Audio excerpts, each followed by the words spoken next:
seo sin na techt sús tásúla. So is ook like an chéad lean an seo amach ar ís ar bhís ó híh an méid táid i ggéar bhaint amach faoi ach na dan go chéad fagúla go bhfuil mud ar an omláin i ggéir dul dro Sheirbhísí Poiblí Gaeilge leis an obair seo.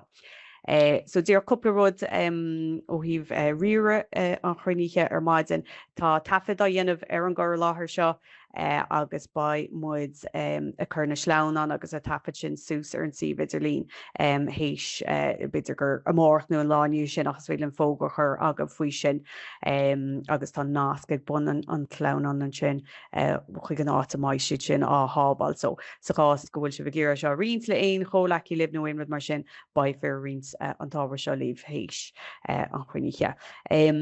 Bí cínta agus dul tríd má ta cheisten agah iad sin a chur seach sa fáim tachtreachta in sin agus tuchamuid ag an airad agus is féidirlinn i dro a deire munaí hagamuid ag de cheist honrach le linn an chuoiníthe is féidirlinn cápéis ceis na cotínta a chuir le chéile bunaí chéar an dá seminar agus is féidirlinn sin a rinsliv héis a denmuid gachaí ar a tacht chopáda le bhar geistena sonrach agus muid a dul tríd. Má réhin éon me líomh taréis an seminar is féidir sin na cheola ain a gúnaí ag ATO ag drcdg.gov.ie agus sin méid faoi sin.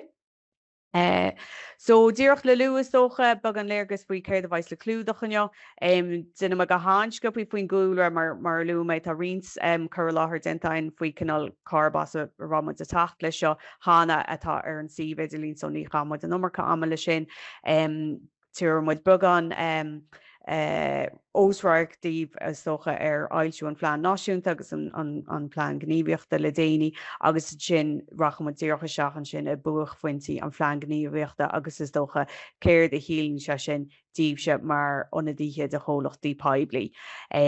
Agus me dul tríd sin beidir bugan an útanáil tuair mud bugan léirgus agus me dul tríd na barta go le faoi obair atá idir lá a hána hain cuidhágan na rudítá obair tosíthe arb sin hána hain, so tuair mud bug an blaisiid a sin agus mud a dul tríd.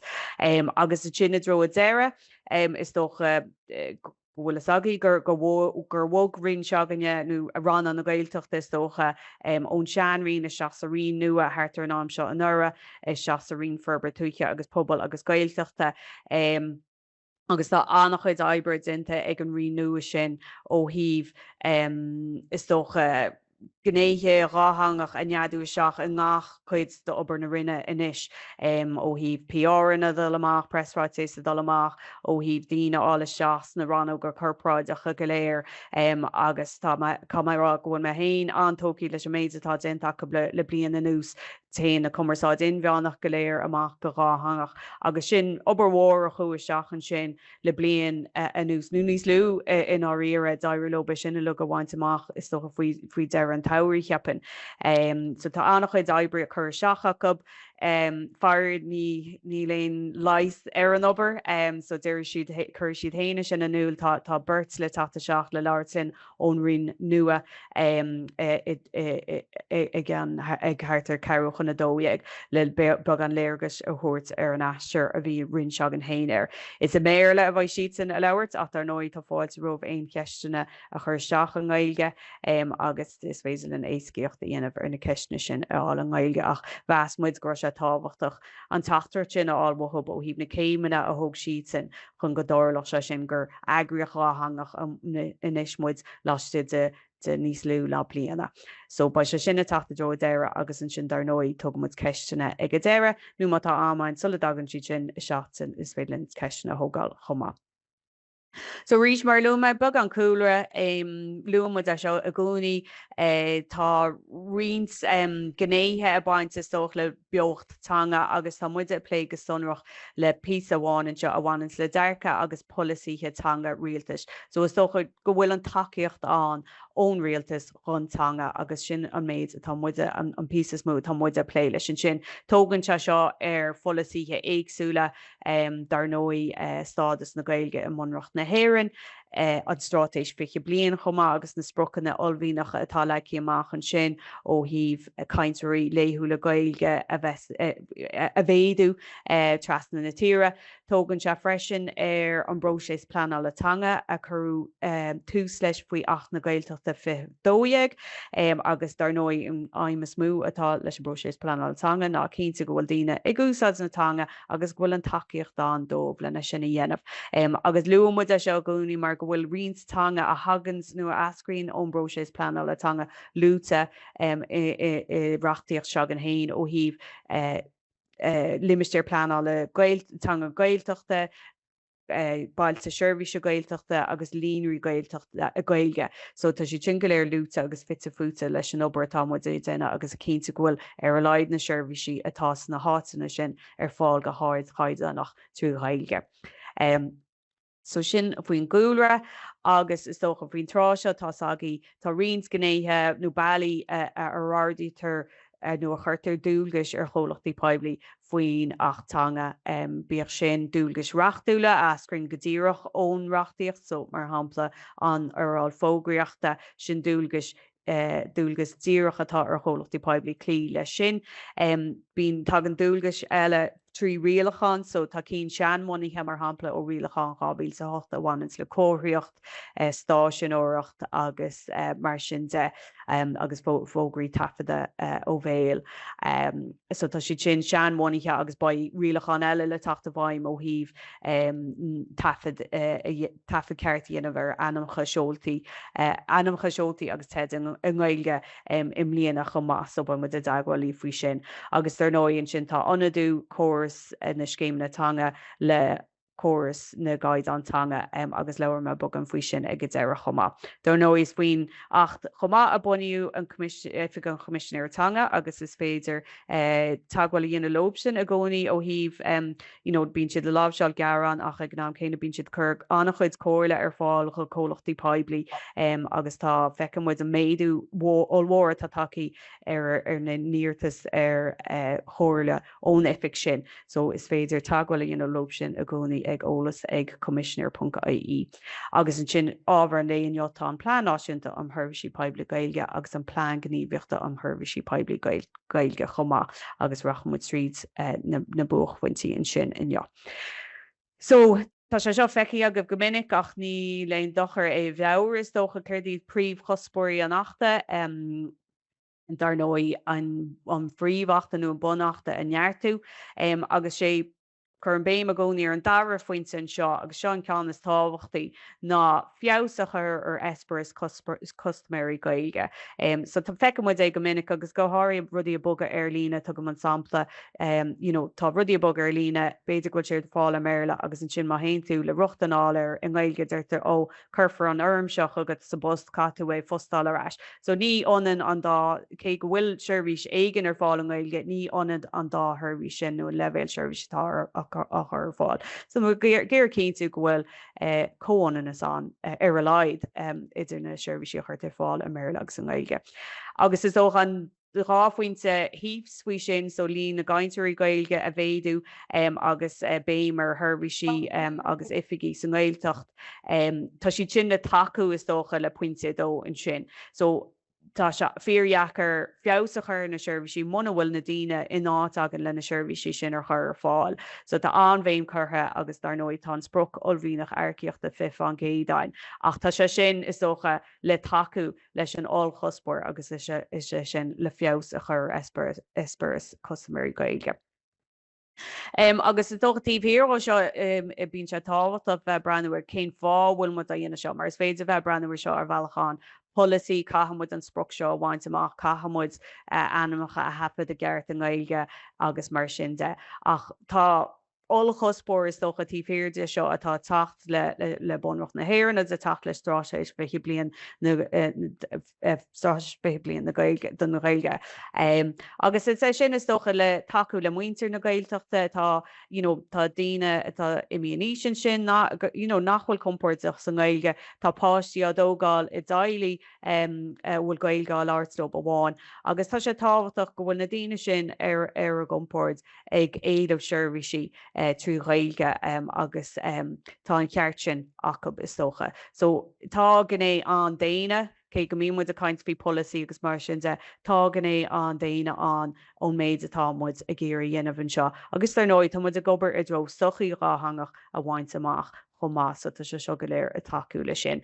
Agus tá picture sin go gail scoilna bímuid agus tá dar nói an gailach tharbheith tábhachtach a thuirnta ní chuoinmuid ar go Sheirbhísí ó híh Sheirbhísí a chuirt ar fáil mar hampla do gail scoilna agus bíoh sin gigareachta dolisteach nó fiú an fearnú ban agus cabhar chun napáistí i trasnú mhóthir is Sheirbhísí Poiblí sin go léir atá gur fáil agus tá deisina an wahan a bhétí a ghlacha go há tapaí ó híh feabhas a chur na Sheirbhísí sin agus muoín an phobal a chothú sna Sheirbhísí sin chomá. So is dócha gur chuúla se faoi ailsiú an phlean náisiúnta agus tá chur láthair dentáin faoi seo hána haon fáilsiú an phlean náisiúnta Sheirbhísí Poiblí Gaeilge i mí dhearafóver fe cair siad an cuiste cóirlach Sheirbhísí Gaeilge a bhí an olraigeachtas ar thub a bhí an olraigeacht ó híh an phlean sin ailsiú agus a olbhú agus tugadh faoi taide Tharbheith cumpseach i le an phlean náisiúnta sin agus dar nó ghlach se féin Tom Keynta nó chuid agah páirt nó bhí ról agah sa taide sin chuúach survey ar fud na Thárna le Poiblí go céadóag sampla de céadóag cólachtaí Poiblí a chur an crí Sheirbhísí ar fáil don phobal agus don Gaeltacht agus ghlach 35 míle den apát sa survey sin fustaí den thoughts agus a léirí i meas níthe an turthaí a Tharbheith dearfach ó híh tiltanas curle skillnatanga so as an 35 míle sin dúirt 20 fan géad go simach curle na skillna Gaeilge agus chur 23 fan géad inúil chomá goach simach dul i gobertú Gaeilge le breis takeíochtaí. So golóradí dearfachan sin níos dearfaí beidir ná mar bhí mo taine sú leis ag an nám agus an sin tugad faoi ceisneir curpráideach le cólachtaí Poiblí chomá agus a rís léir na ceisneir curpráideach sin a lín na cólachtaí Poiblí héin amach.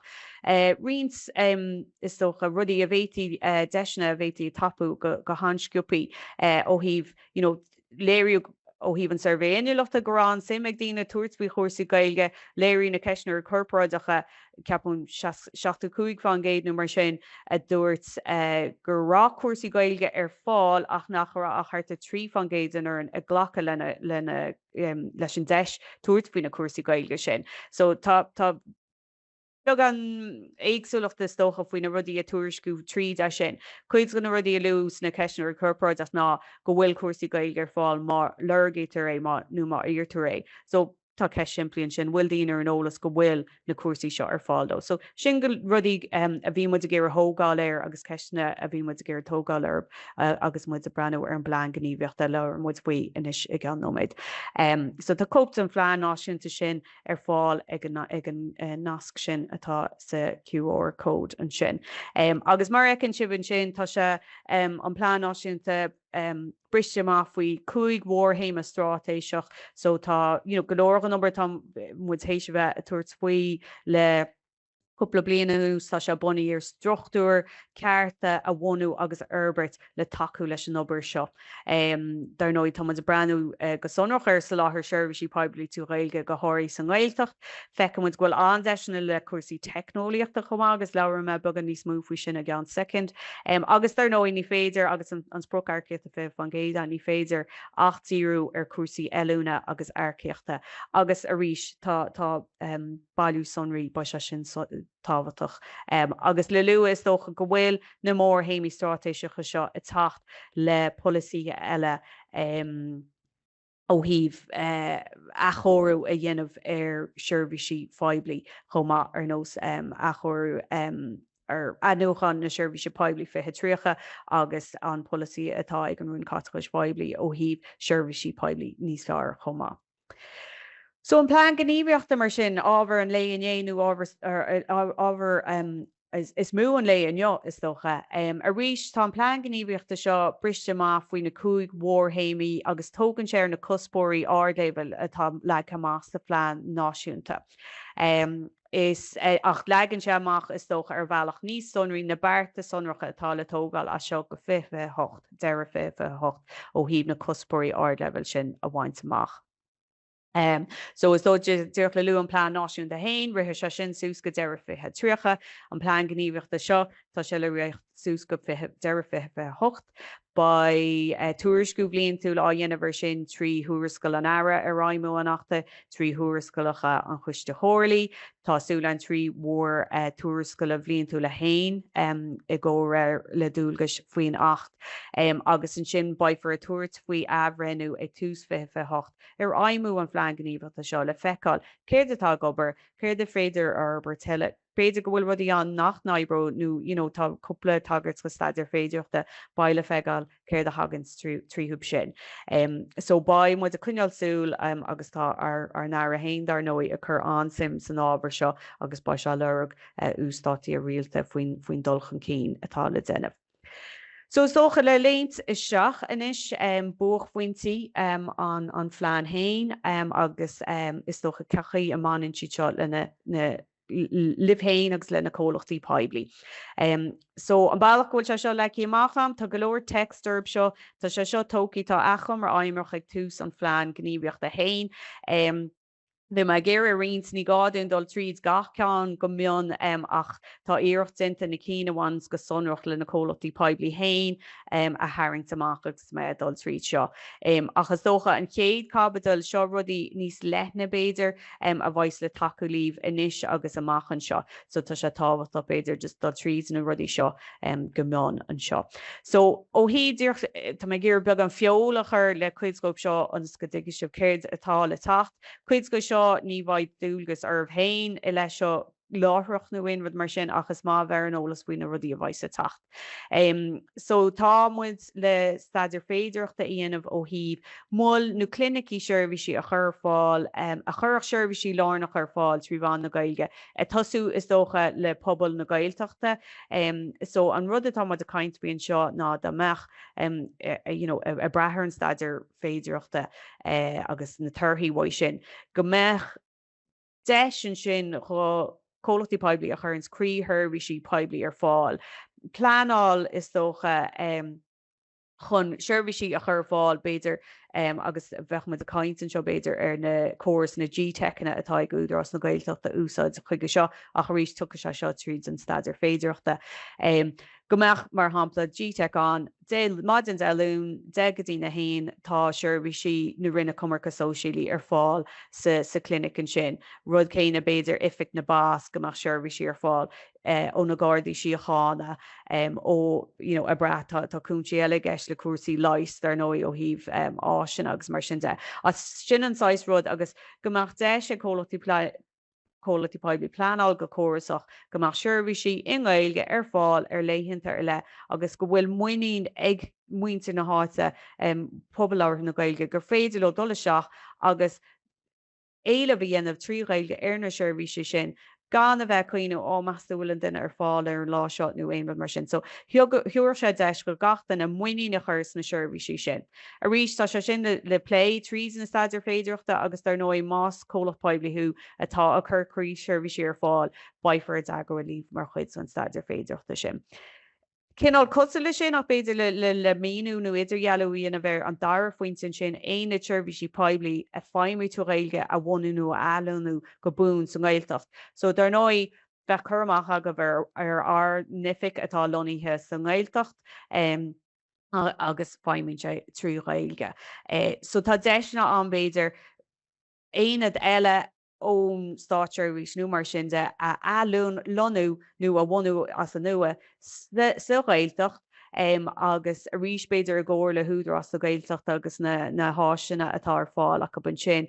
Agus go mbeadh na héine seo a feimú tú Gaeilge. Ní gá amach siad a plé go sonach leis an Gaeilge. Déití bheith chur Sheirbhísí eile ar fáil ach go mbeadh tanga na Haibbre gur Gaeilge tanga na Haibbre san áit agus dar nói nuair bhí mu a caint faoi daoine chur an Sheirbhísí an Gaeilge ar fáil. is daine atá in an Sheirbhísí ráthangach a chur fáil, so ach gomach cináltanga oibre na naine sin is Gaeilge a bheith intí. Agus an sin an trí faointe agus tagann seo sús a ríis is a ríis eile is dócha na dúchláán amháin le cuasaí aistriúcháin agus mar sin de, so tá staidir féidireachta le déanamh an seo ó híomh Sheirbhís cóirínta aistriúcháin nós chuid gona cí nach chuirt ar fáil san Aontas Eorpach mar hampla. Dar nói bín ceisna tata seach ní héag bhfuid a gur fáil réile na cólachtaí aistriúcháin atá mthan agus dar nói ar nó an múna takeab san Aontas Eorpach chuirtar go leor obair amach le tairiscint agus mar sin de ach gombeach áit lárnachán le profáil a dhéanamh an obair sin ar hagann sé ráis agus ligach se dún chumá caiid anar le a legan sí, so mar hampla fuil láthair féidir le na húdarrás áitiúil le má tá cóthaí le heistú dintar sin go háitiúil. Thiúrach se deis dún an sin, a legan síos bhfuil seo é an termíocht caiid annach atá muide adá le ex oibrecha bóthir nó hébí rud atá an agus gomach rud caiideannach leigi síos agus éascoch sa meán go fád thermach an sin cuasaí aistriúcháin ar fud na Reáchtáil Poiblí. Agus an sin is socha gur bhfuil chuid agam nó rion Steve is ifigí na dangacha ifigú le sibh atá freigrach as chur bhaim an nachta a churchan cín as de bhar agrachtaí hain. Is rólsach nua seo cé go se bhaim le cúpla blian na núsach is cínta go bhfuil bhád níos mó gur féidir le na dhéanamh leis an ród seo agus le taú líomhse sa ról sin. So tá go leor béime churtha sa phlean Gníomhaíochta ó híomh takeíochtaí eilúnt agus achoní a chur fáil do bhór rólsa is na blianta amach Roinn agus ba má caint beagán níos mó faoi sin ar an géid sleánán eile. Tá muid a breanú agus ba anbhéim ar cuasaí nuálaíochta agus breanín ní gá gur rud mór mílsach é nuálaíocht is féidir nuálaíocht tá nuálaíocht ise risca meán risca agus ard risca an. So a breanú ar dar ról agus an áit go bhfuil tús iad a agriocht a breanú ar bailí buga nua ar féidir an Gaeilge churchan cín las stiidir bhar Sheirbhísí ó híomh de churchan cín sa phobal nó iad a churchan cín go himbheánach ó híomh cuasaí foirneide agus mar sin de. Agus a ríis ba muid a tacht le gradam tá muid gur gradam a churbun le taú líomhann sin agus le handas a thuirt chun dá obair atá dul ar tarbun trasan na Reáchtáil Poiblí. Agus ar nói tá takeíocht eile tosaí an hána hain mar hampla Seimineáir Faisnéise léoneo tá nuachliid agus mar sin de tá muid a gur tógáil ar sin. So dó luúmin sin agus ceapan go bhfuil rion a go bhééis chlárú dó seo hána hain ach tá ceardlinn áreachtáil do ifigí na dangacha ifigúla sanionad cógála im lách lia ar an darlád zeag chu mí bhharrta so ní dardín seo chuin óna ceirchan na hainú go dtí na hain agus tá ábharplay sonracht le bheith an ar an lá a breanú ar mar luúméin sin nuálaíocht éidir le stiúda do agriocht hain. Is dócha an spruc fithe fan géad agus cechaí leis an spruc fithe fan géad sin beidir a úsáid I dro an taú leis an nuálaíocht sin. Agus a rí sé tatarrás céirdí na takeíochtaí atá daí leis an nuálaíocht sin a bhaint amach leis an spruc fithe fan géad sin a bhaint amach. So mna bhfuil tú hééis chlárú lei sin is ceardlann go sonrach é le ifigí na dangacha ifigúla le lua, so is gá amach gur duine thu atá cepaí sa ról sin tuigim go bhfuil duine nó beirt beidir nachra ar fáil, mna bhfuil tú héin ar fáil má tá tú gur duine a chur iad áit ní mór an duine sin a bheith ag grád sinseach a dóhin so sin cóhanan le príomhifacha cúnta nó níos áirde. Tá an seoma tá lína nína tá a fáil is socha garchan lína nína ar féidir thógáil ar an gearlann sin so má tá sim agad freastal muna bhfuil tú hééis chlárú hána hain is féidir le scéalach cheola riviera lei inneo más féidir ag an seola rífust na ránóga. Agus ar nói tá nácan sin ag an nuachlitir stairní faoin 8 chomá. So híh suláthair Poiblí Sheirbhísí Poiblí trí Gaeilge. A ríis tá go leor rudaí an seo bunaithe takeíochtaí agus achhaní ar Herbert agus baimmuid a breanúir seo agus dócha tá úsáid bainta agam a said an seo chun áard a haingt ar gníomhar le atá lúta an seo ar bhálam gomach sibh ardalach ar thub. Ban na ché ceán an sin le chomhlachtaí poiblí a bhfuil freagrachtaí súntasacha orthb as a lé leis go dtíoch leis a bobbal. Tá mu a ggéir cínú ní lech méid áir a socha gur féidir lena a dhéanamh ón tíomh má ó híh takeíochtaí a chur fáil. Is gá go meach takeíocht agus cumas ceart inmheánach sna chomhlachtaí poiblí seo ó híh a bheith lé le Seimineáireachta. Tuige muid a dul siar go minic bhí ifigí Gaeilge an beidir nachrá siad ag grád soch sinseach beidir nach gorá dúlgas éagsúla eile orthb a chiile nachrá siad an ná a chud dúlgas ó híh na Gaeilge a chur chun cín uaireantamh bhí is ag banúsá as na hifiigi Gaeilge le heisteachán a bháin a dhéanamh agus mar sin de. So tá obair seo bhád níos lethne ná seo inis agus ba mai tata gníomheile ar báil a caiint faoi ealaíonú féidir a dhéanamh idir ról ifigach na dangacha ifigúla agus ról ifigach na Gaeilge agus a bra ar méid ar bhéid an chomhlachta poiblí. Takeú le sin beidir gohfuil fearna níos lethna ná sin a tasáil is dócha i rionscasna go maiid gá leis an bhar an breise sin. So is dócha gur bin ceist chuomh hain le tosú a brandhhair leis stiidir mór ggólachtaí poiblí hain ó híh céirdaí na takeíochtaí atá an agus na cásanna sin a dhéanamh le na banistúí sinsearacha más gá.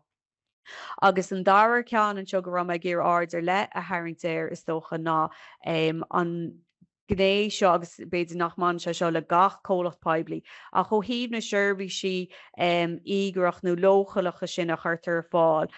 Go háirí mar luúma chuideach go bud sin na Gardaí leat a hóisialtaí Sheirbhísí túsla, sláinte agus mar sin de. Go leor go minic tá tú lé le daoine agus beidir nachhfuil cuasaí go má tá rud ag an tréis tharlú. Tá se táhachtach go háirí mar luúman sin daoine ní sinne agus daoine ní sóige nach beidir bhfuilar a gompóir leis an méile. Tá sé táhachtach go bhfuil na Sheirbhísí sin a chur fáil in Gaeilge. Agus tuige muid inis tá rions bailí le tata seach ag na ról sin tá muid tain tá sí breanúir sin a sin gníomh ar féidir le a chomhlach poiblí breanúir inis chomá. Ceacha bhfuil na daoine tata seach ag na ról seo agus ar bhfuil aon rud ar féidir lena dhéanamh le is ócha má tá daoine tata seach le Gaeilge hána hain cachaí lena sin is socha a chur sa bheá ó híh an conra an sin agus an sin má tá sim ag daoine chur lena niniulacht san Gaeilge ce chuir féidir é sin a chur mar chuid gan conra sin chumá. So sin a ríis ceistíh féin na breanúir an sin. Mar luúméid tá rions le clúdach an seo so ní rachma tríd gach ceannach go seo go meán just tá gur na cín sonrach atá táhacht a díte mar chomhlachtaí poiblí go háirí a haingtamach an seo. So feice si bh sin gníomh 2.6 a hain dó agus 2.7 a hain támuid le breanú ar córas aontaithe ile faointí tágála aitheantais d'oibrithe bhfuil Gaeilge acu sin go leor focaile in sin ach an rud atá muid a caint faoin sin ná nuair siúlann duine seach in ific nó má ecann siad ag bun sína rifost bhfuil córas an atá aontaithe le húsáid trasan na thárnála poiblí le is dócha léirú go bhfuil Gaeilge go taobh atá tú pléile lob agus nó go bhfuil fáilte ribh an Gaeilge agus mar sin de. So tuige muid faoi láthair agus fair play tá annach chuid córas éagsúla úsáid trasan na thárnála poiblí agus annach chuid taid agus obair chur seach leis na córas sin ó thuirt chun cín ach tucha inis gan second i ggóhaigs an córas atá an úsáid sa bhreatan bheag. Tá muid a ggéar goach ceán is cum a cén chomhlachta poiblí go bhfuil duine dinfobal a dul seachán go bhfuil se solir rob tá lanyard a chahabh duine a bhfuil Gaeilge acu nó go bhfuil cótha ar an gúntar nó hébí rud go bhfuil rud caiid annach inaitheanta trasan na thar le poiblí in úsáid ó sin. So tá muide tuairt faoin verbert ar sin ach déoch le luú líh is ócha ba mu a ggéire léirgus áil ar na cóirse tá mhan hána hain mar chuid go sin. So ba for dagháil le sin achas socha lena sin chuúil chuineal ar chuúil mór nín sin go bhfuil mu a ggéir bheith breanúir sin amachchan seo.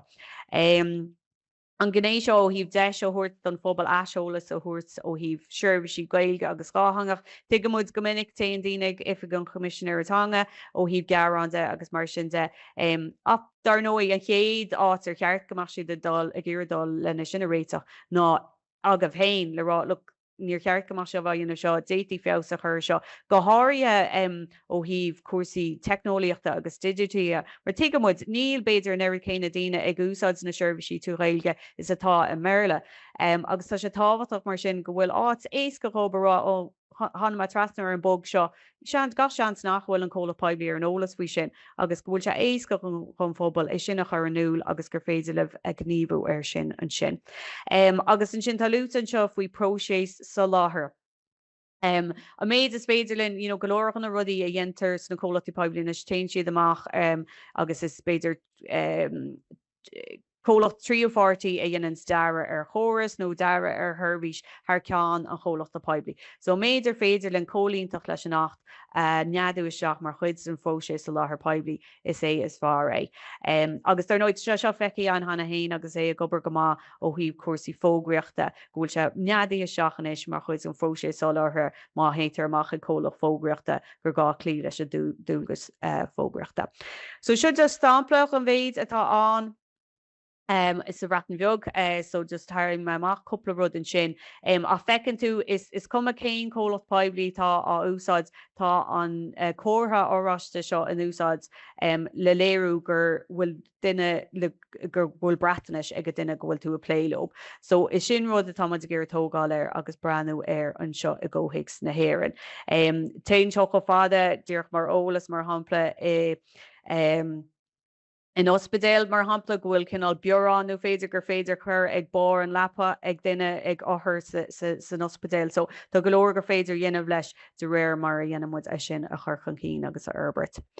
Cuasaí technoliaachta tá go leor rudaí agus mar dúirt me tá fecinn go leor deisna an ó hí cuasaí technoliaachta agus rudí a boga ar lína. Agus tá grúpa Iber Technúil boníthe agin le onadíocht ó trasan na hána le poiblí le breanú ar chuid gona gnéithe seo agus tar nóid tá údras na Gaeltachta gobar go tréin leis an rinn catachas poiblí ó híh cínta gúil an Gaeilge neadaithe i bhirbertí intlacht hiirge. Tuige muid gúil ceisná na gcónaí fa intlacht hiirge agus tá chomhlachtaí poiblí á úsáid ar bhealaí éagsúil nó beidir nachhfuil dá úsáid go fóil ach tá muid gur cínta gúil an Gaeilge an sa chás go bhfuil rudí a dul sa tró sin. Agus cúpla rud eile an seo le lua is dócha ó híh ráha ó thuirt na duine ar haon siad a seach Sheirbhí a ráhatanga a chlárú agus iad duine éilehar ar thuirbhís. So fecum ggóil se sin an a rins cásna go fóil ar hanna hain ach ba muid gur tógáil ar sin idir an dálín. Agus tá cean na bháin seo tarnaíach go sunracham le play is socha ó híh uirlaisí profáile Gaeilge a chur fáil go réomh gníomhacht don uirinn. So mar hampla tá Windows 1 ar fáil trú Gaeilge nó cuidste tá Microsoft Office ar fáil trú Gaeilge tá uirlis profáile ar fáil trú Gaeilge in Microsoft Office 1 tá uirlis aistriúchan nó is riomh aistriúchan atá a rís cat a bheith cuaramach ní ragó se céad fan géad ach tá se fiosú an tá mar fad agus chaúir se go hínta le brí a bhaint as rifosnú mar sin de. So tá na thuirlaisí sin an ar fáil mar chuid an focus de Microsoft dar nóid tá uirlaisí eile an ó híh Gaelgram ar féidir canál plugins a chur seach. So tá si sin ar fáil agus tuime ag chéad i gan sleán an aró tá cápéis chur le chéile agan ar an si viidirlín le léirgus a thuirt ar cechéile na rudí sin a chur bhaim agus chur fáil don uirinn. So tuime ag sin ag gan nómad. Dúireach le lua chomá ó híh na technoliaachta de agus tá seo táhachtach is dócha híos tríd chun cheap na tairiscinna gníomhaí. So an rud atá gceisteáin agus bhí me dúircha gur áir a haintar seo an rud atá gceisteáin leis a tairiscins gníomhach ná go nimfar tairiscins go ggurtar nach gatha an duine dul agus an Sheirbhís tú Gaeilge a lurag go bhfuil se feicálaach go bhfuil se curtha fáilgómh ar bhealach réomh gníomhach mar tá an goléir is go háirí ar an léoch seo agus mu duine bhéileh beidir ar Sheirbhísí tú Gaeilge muna bhfuil se feicáilach ag túús pointe tá taithí an beidir nachhfuil an tuirbhí sin ar fáil nó nachhfuil sé ar fáil ar an gaiid an chéine leis an méile. So ga sean nach smuoinech muid le dul lena a lerug. Agus an sin tag an ceistán ó níl éilehar na seirbhísí seo. Gológan am níl daoine ar an ólascúil si dáú níl an caiidán sach má. So ba an conceap na tariscin ag gníomhí Harbheith táhaach sa tréimhse amach Roinn agus a rís tá tagart sint an sin chun próséis soláthir mar bhhaine sé le cuasaí technoliaachta agus an tariscin sciníomhach. Agus dúirt le luú an sin mar dúirt me táid a breanú ar na féidireachtaí ó híh ráhatanga chlárú an éon áit amháin trí obair an grúpa Obair Technúil teigem muid go se seo Harbheith casta fiú agus muid a breanú ar láiste de chomhlacht Poiblí amháin ní bhíon na córis go léir cheangailte le chéile agus mar sin de. So rís átá rahan an le ráhanga a chlárú faoi láthair. So mátá sé sin an is féidir poiblíochta a thuirt Steve Hain a chun fóbal go bhfuil an rá sin an go leisceil. So fiú agus muid a fannacht ar beidir na féidireachta is trú gomach bhí an an sin íon golónach. Mátá deis ag bhór núsáidirí ráhatanga a chláir agus iad géileh bhór Sheirbhísí. Becheartta sé a churchan cín agus poiblíocht a thuirt cho. Mar lu mein sin tá grúp Obair Technúil bunithe ó mí dhearafóver agus tá mu Harbheith gníomhach le sin tá si tééis tuairt faoi próseo cleachta scópála láiste an agriochtaí hain agus tá mu asúil inis le dúiristeach ar cinna chuirdíad na rudaí ar le ar féidir le baint amach im líana. Is dócha ba muide fólam tríd an grúp Obair Technúil seo, so fiú muna bhfuil anadíocht ag de chomhlacht Poiblí ar an grúp Obair Technúil by muid a géire dréir marta si téine fólam faoi chuirdíad na dúchláán agus na strátéisí féidir úsáid ba muid a géire pápéir dáchlachtas eisiúnt ón grúpa Obair Technúil sin. So dréir mar héimmuid ar an aistrir sin leis na heagraíochtaí sin cunne for an ólasibh agus rion for aon rud atá le fólam mu sin líomh in am trá. Agus mar lu mé sin tá cápéis ar lína an inis ó híh. Achhuiítanga sin idir acholí ar lína folklóra agus mar sin de cechaí le sína fada dhéanamh ar de rihre cechaí leis an cóbéid na chur an Gaeilge agus mar sin de. So is féidir dul agrarsí idir lína lei sin. Cuasaí eilúna dar nói rud gné Harbheith táhaach an obair atá idir lábhain. Agus tá riont rudí molta faoin bPlean Gníomhaíochta ó híh seo. Tá tagart sinnta an go cóteálaí Gaeilge. Agus an rud atá geistein in seo ná tá ferbertí agus baiferbertí le duineh ar cuasaí caiidánach Gaeilge a chur fáil, tá an grééis an Gaeilge bunithain inis ó híh deisina leabhartha a chur fáil do chuoine las mud an seomar ranga agus tá sleann anam ar ball beg lei sin. Agus an sin an tríú gannéoch an focaiste takeíochta is tócha don ólamórtanga is se an cóteálaí Gaeilge nó cóteálaítanga. Agus tá cuasa microcredúns ar fáil in ollscoil limní ó híh an cóteálaí Gaeilge measam go marann sé is terma a bháin nó semester a bháin atá an ar rénos. Agus is céir is bríle seo ná meántóirtanga is dócha, so duine atá ar fáil le takeú le duine atá a chur Sheirbhísí ar fáil an Gaeilge go háirithe munar Gaeilge an chéadtanga acab. Mar tá se aitheanta tagan imní le sin agus bíon breúir daoine is sin a chur fáil, so tá mu a ggéir takeú le daoine le sin. Mar sin go háirithe mátá a rís a breanúir bhéid do chomhlacht Poiblí becheart gomach se bheith breanúir sin láthrach ó híh ar leid cóteálaí tanga a bháin a bheith cappa i bhór nagraíocht an sin. A rís tá mu a ggéir a béim a chur ar cóhéics nó timplacht ina bhfuil dearfacht le an dáthangachas an láiste de chomhlachtaí Poiblí, mar is rud amháin daoine ála seach le Gaeilge agus tuid agus sin ó híh cuasaí airceachta ach tá tú géir go bhánacht na daoine sin is just an agriocht chomá. Agus cílann sé sin gur gáún breanú ar cínta go bhfuil an áit dearfach ó híh na Gaeilge nach bhfuil duine le Gaeilge catas a gáirne le féle cuasaí aisceáin. Gur chuid beod an síl oibre atá agus bhfuiltar a takeú le daoine, agus mar chuide sin baimmuid a breanú. Gomach champíní, so tá glóir smuointe maithe tagann siad ag an rééis an Gaeilge, tagann sin ag an hain ó dína tá gobars na chomhlachtaí poiblí sibh héine sochas san ámh ó hí rudí ar féidir dhéanamh leis an agriocht agus ba mu gur tógáir sin sa tríomhse amach Roinn.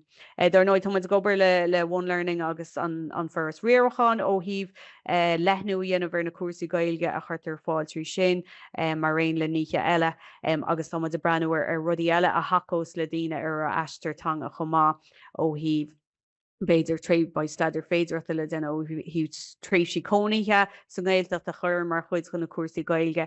Agus freisin go mat deis ag daoine beidir dul ar fa sé bhí ag gobar inific atá Gaeilge mar hanga oibre an chomá.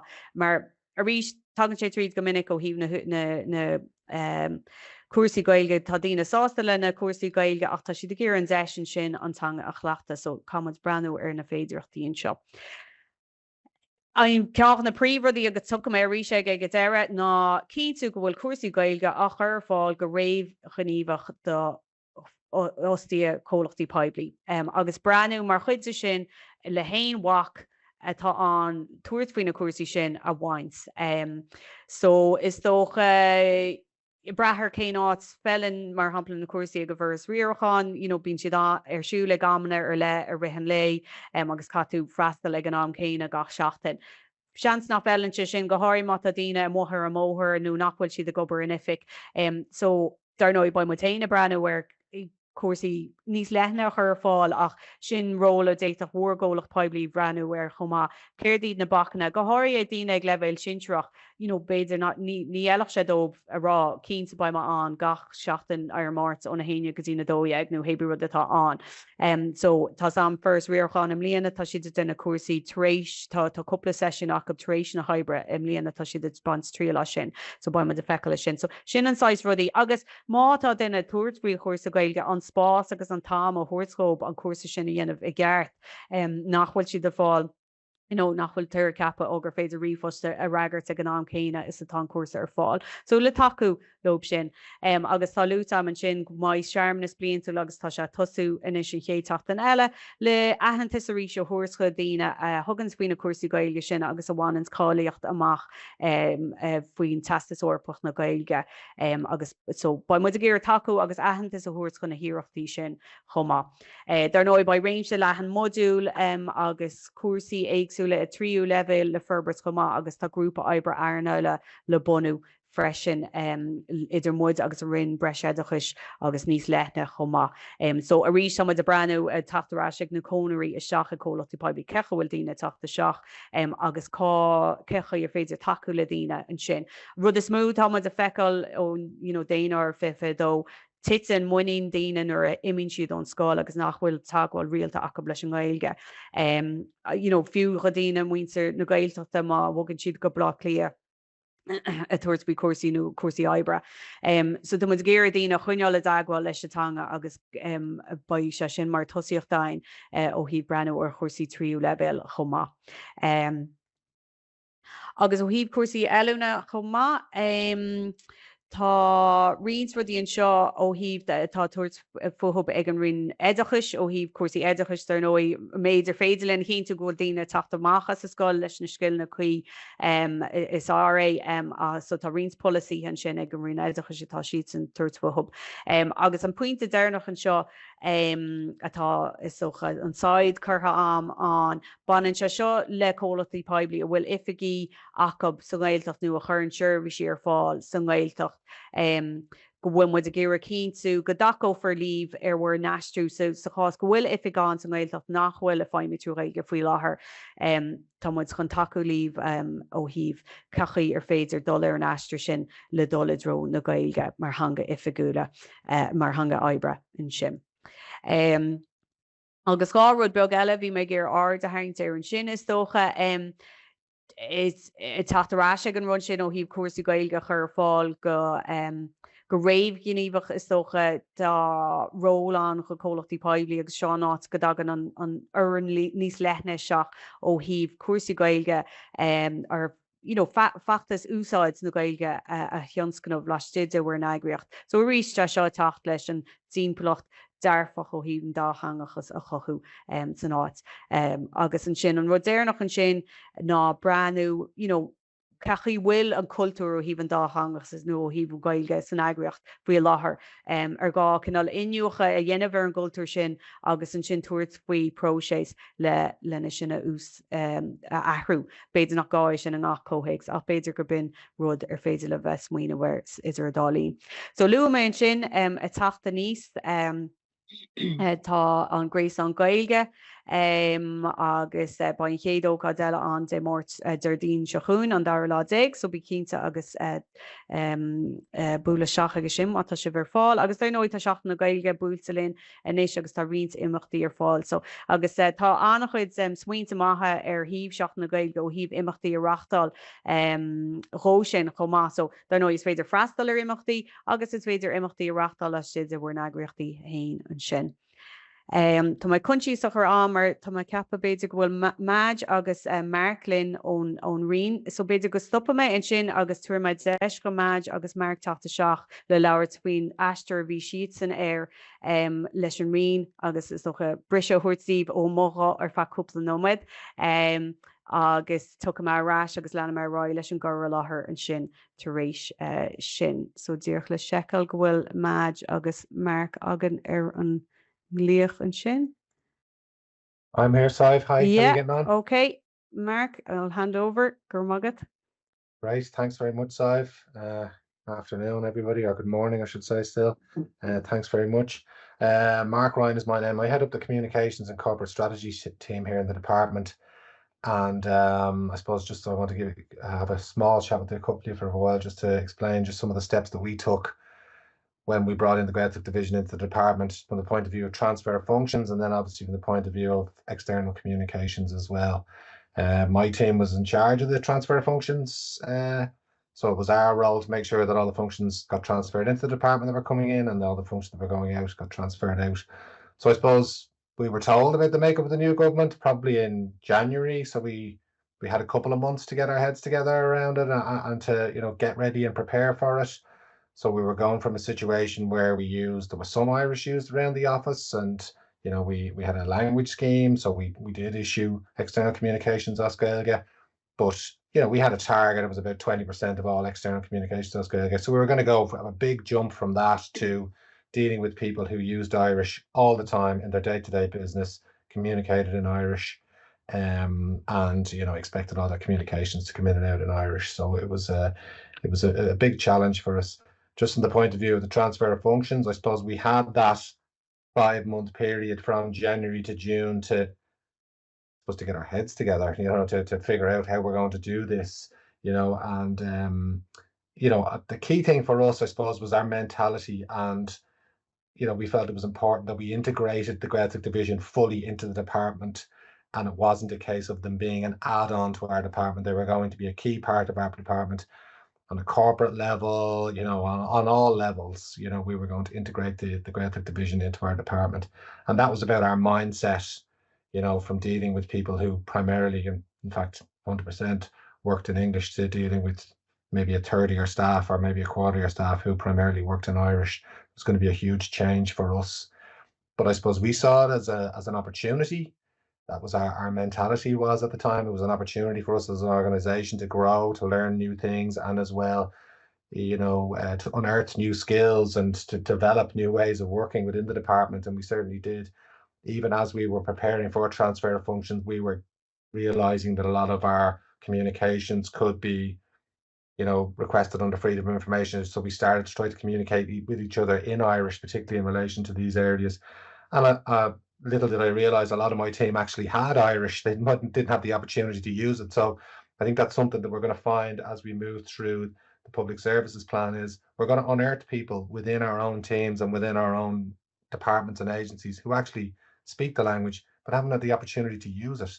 And there was a number of people who surprised me in my own team who had Irish. So it was great to see that, that they were looking forward to having creative colleagues come in so they could use their Irish a lot more. But it was very much a challenge, and that's the way we embraced it. We had 5 months to get ready for it, and we saw it as a challenge and an opportunity for our organisation. So finally, when everybody was, all the transfer functions was completed, that was around June. So from then on, we had to be ready to do, and I'm going to talk more now about external, internal communications now. The transfer functions was done, all the orders were signed. It was now the department's name had changed to the Department of Rural Community Development and the Gaeltacht. So it was official now at this stage. And I suppose now we had to think about, during that 5-month period, we had to plan a lot about how we're going to develop our internal and particularly our external communications. Like I said previously, we had a language scheme that said that we would we'd issue one in 5 of our press releases bilingually, and we didn't always make that. I'll be truthful with you guys, and sometimes we certainly didn't always make it simultaneously. We might issue the English one in the morning and have to wait till the afternoon for the Irish translation to get back. It was less than perfect. However, with the new department, it had to be perfect. It had to be top level Irish, issued simultaneously with all external communications. That's across press releases, statements, media statements, responses to press queries, social media. So it was a huge jump for us to go from 1 in 5 and not really making that 1 in 5 or having to scramble to everything going out bilingually. And again, very much mentality driven. This was, we are going to embrace this, we are going to do this, and we are going to do this well. I suppose a key thing for us on a practical level is to look at your policies and procedures and how information moves through your organization. We needed to allow time for translation. We recognize the fact that many colleagues would be working in English as their first language, and when it's time for their work to be communicated externally through a press release, we would have to get material. They would be supplying us material in English. We would need to get that translated into Irish and everything come out simultaneously. So we had to look at our policies and our procedures and how long does it take for material to move through the system? How long does it take for it to be approved? Who is approving it? Do they have a level of Irish or not? Understand who has levels of Irish, who can approve material in Irish, who can only approve material in English. And then once it's been approved in English, you have to get it back into the system, make sure it gets translated. And always along the way, as we know, people like to make little tweaks and changes along the way. So you have to make sure you're tracking all those changes. So the versions that you do issue, when you issue a press release, we issued a press release this morning, 9 o'clock this morning, we knew that was signed off, cleared, not a word of that was going to be changed. We might put it out in Irish and English at the same time. We always put the Irish on top. If it's to the Irish media, if it's the English media, we put the English on top and the Irish directly below. So that's just our little, just the way that we do things there in relation to that. But everything goes out now bilingually, simultaneously, and to the highest of standards as well. Translation, obviously, the department that we are, because when we took on the Gaeltacht, we also had a huge amount of queries from the Irish language media. There's a whole media ecosystem out there, as all of you would know, that focuses on the Irish language. They would as well be more than happy to be critical of the public service and the work that we do in this area. So we came under a huge amount of pressure from Irish language media. Again, these are queries that come in out of the blue. They have to be responded to quickly, and they have to be responded to the highest of standards. So again, we had to look back at our policies and our procedures. How can we make sure the queries brought in, understood, a correct response, drafted, cleared at the right level, and then issued all in good time. So I won't lie, we struggled. It was difficult, it was really difficult at the start. It wasn't smooth. It wasn't a case of on January the 1st, everything just clicked and worked. It didn't. But I think the mentality that we went into with our colleagues from the Gaeltacht division, that we were going to embrace their work with them and make sure they were fully integrated into the departments, meant we got huge buy-in from them.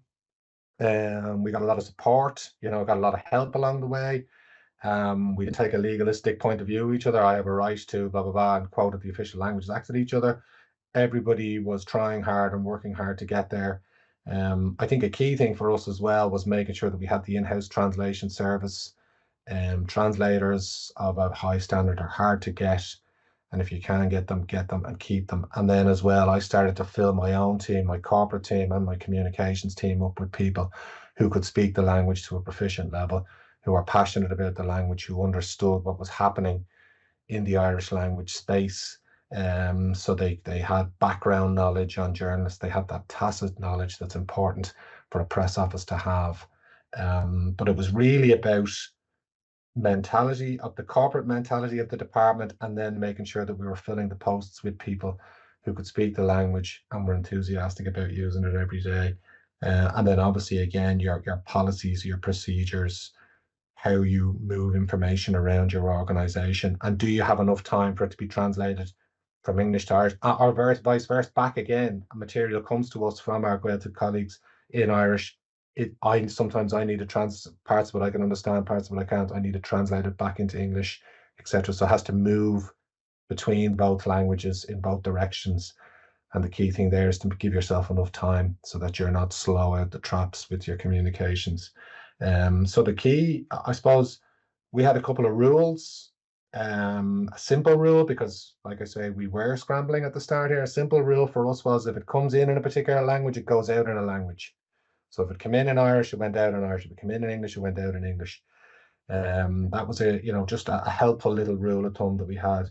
But the key thing for us was just people, having the right people, having enough time, and planning. So changing your procedures and getting buy-in from your organization. All of you will be working in organizations where, a significant number of people will still operate in the English language. So you may need them to send you material earlier so that it can be translated, so that it can be moved around, so that it can be approved.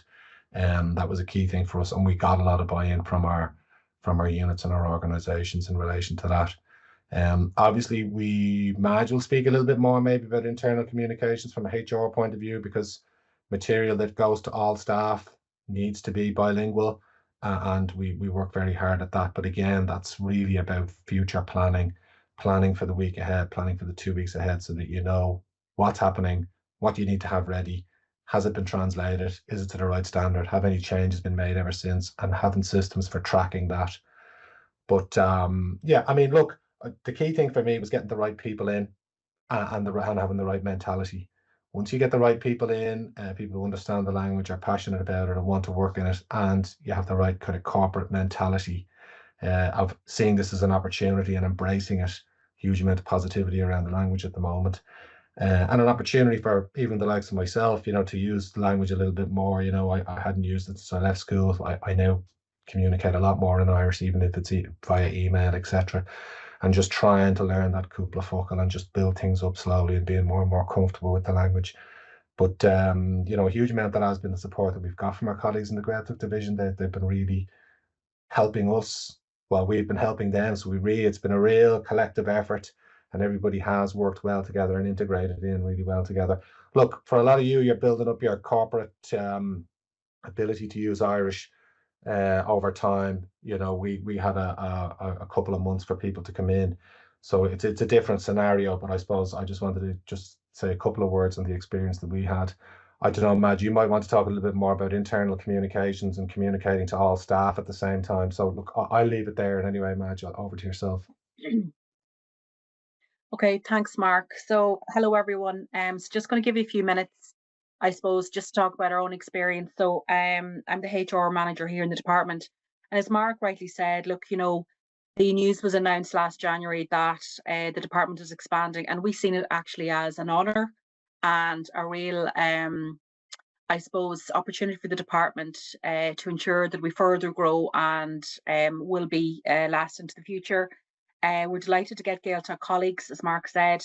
But look, there was an element of pressure on HR at the very, very start, to be honest, because not only was the department taking on 70 colleagues from a transfer functions, the department was enlarging overnight.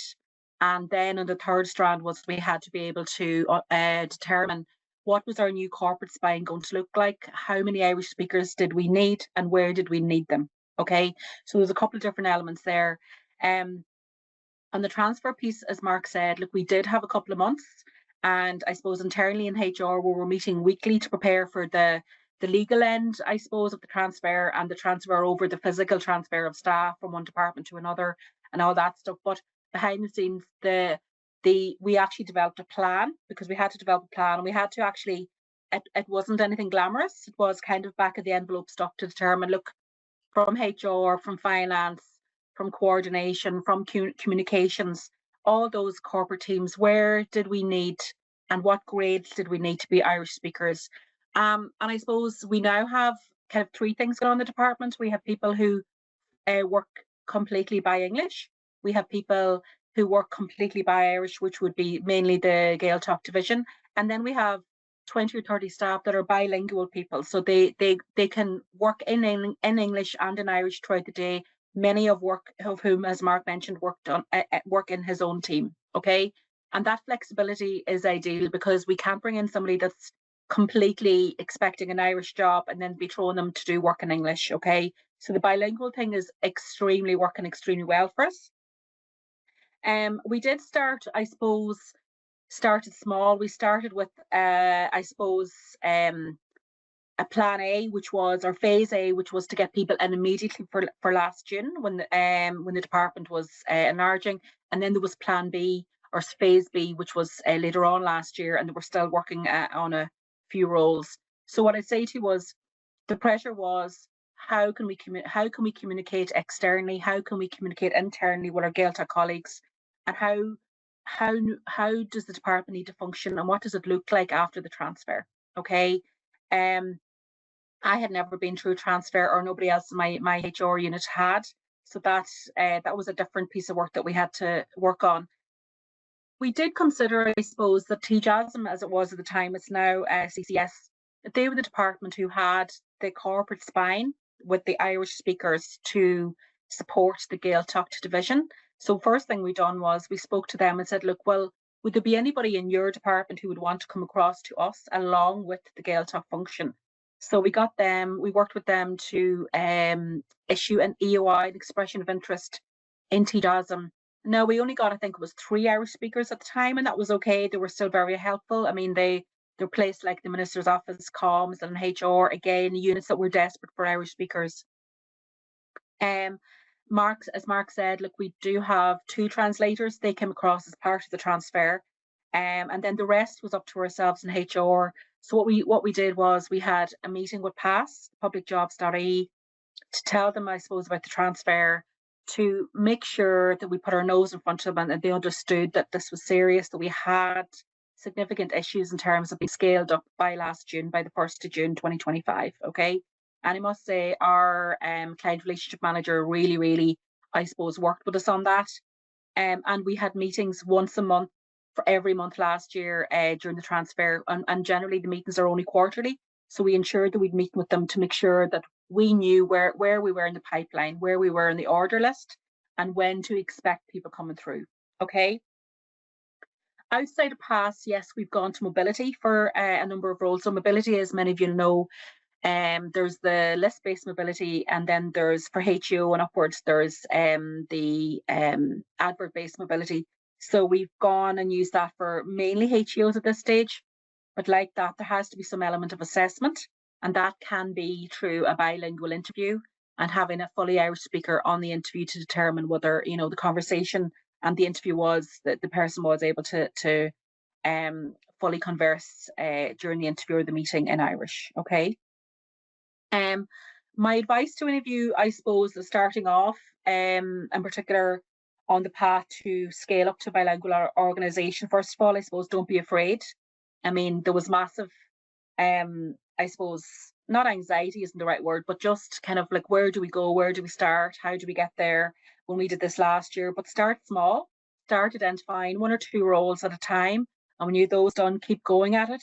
Just put your orders on PASS, meeting PASS, go out with HO or whatever grade on the mobility system. And as Sive and her team mentioned earlier on, look, you know, the big element is, as Mark said as well, is there are people within the department with Irish, many of whom will tell you they haven't spoken it since they left school. Again, this has rejuvenated the department from an Irish speaking perspective, that people now are engaging better on, you know, the Cursi, the summer schools, the courses that IPA and One Learning are running. They're really engaging better.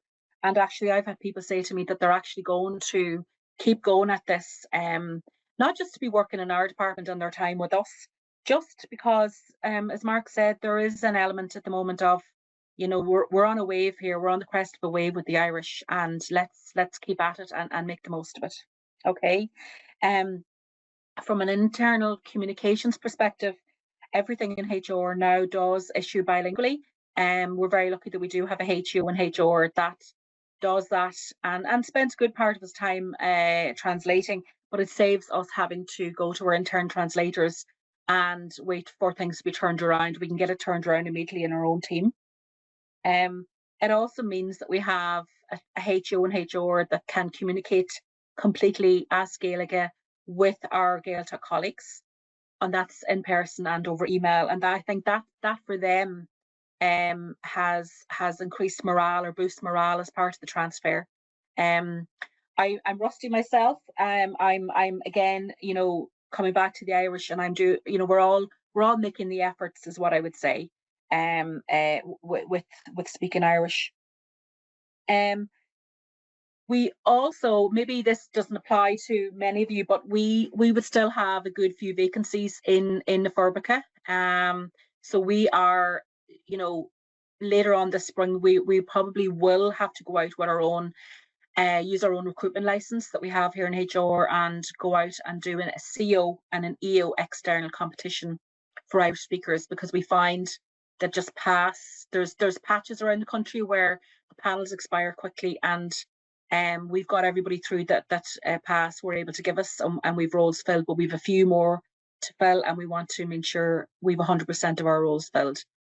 What does the future like for the department? I think there is going to be more, when more vacancies arise over the next few years in the corporate roles and corporate units in particular, we will be filling them bilingually. There's no harm having more representation of bilingual staff than just the necessary, just to getting by. We need to have cover for sick leave or for annual leave, all those type of things. And people will come and go and want to make sure that we're not stuck and having a crisis, having nobody in a certain team with Irish. So the bilingual thing will increase as vacancies arise. That's our plan, to make sure that we're ahead of things and keep things functioning as they are. So look, that's all I have to say. Really, just a nutshell is, look, don't be afraid. Start small and just plan, and just make sure you're engaging with your client relationship manager in PASS or in HR, wherever you are. So that's, and best of luck. So that's it, Sive. Really Maggie. Thanks, guys. Mata ein cheistena, which we gear the horse is just a chat from a no my drive. My couple just got a cowrach, call so good go will go mean shed do lanach a gatu suck a darling chin de rare mar a wogan ruddy roy. Okay, ní come ein question reach ma rihin would leave to race féidir the ceola agan agus is féidir in lana tús le Mark agus Madge agus Gurmila Moggy. Thanks a million, guys. It was very useful. Gurmila, song phone.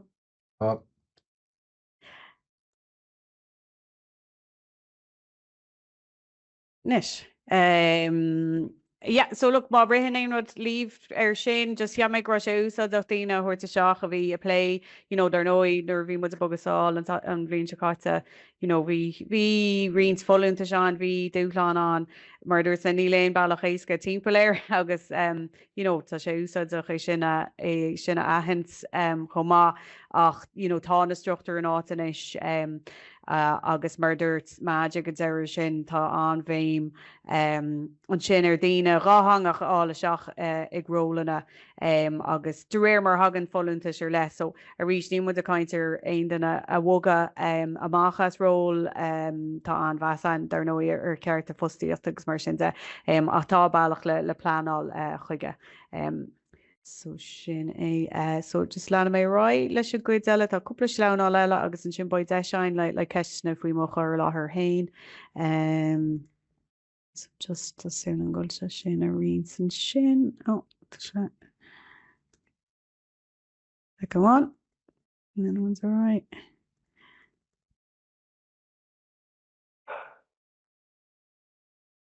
Now, so tráthúil bhí muid dtíorcha I dul rá a cuasaí airceochta an sin a baintach leis an méid a bhí lúta ag Madge go háirí an sin. So na príomhrodí ó híh cuasaí airceachta bháilinn mór nóir a haintar hub ná an ché ceanna seo rinne me tagartó ar ball ealaíonú féidir idir ról ifigachna dangacha ifigúla agus ról an ifigí gailge dar nóid tá próséis ar lehan sin ní mudrá gur cheart just ardú céime a bhranna é ar aon duine sin ceis go chomhlachtaí Poiblí ach sin an bailach gur bháilinn gomach mud a boga le seo gur ról lánaimsir é ifigach na dangacha ifigúla go héadéilech gomach gailge ag an duine sin agus gomach na hachunaí agus an takeíoch chuí chur fáil an duine sin bíoh sin idir agad agus fearn le cinnte go gurtar an tacht agus an plán gníomhaíochta agus gachar eile a bhaim. So sin rud amháin beidir gur fiú córátaí a thosú laiste de bhar an agriochtaí hain ag an leibhéal chuí a le sin.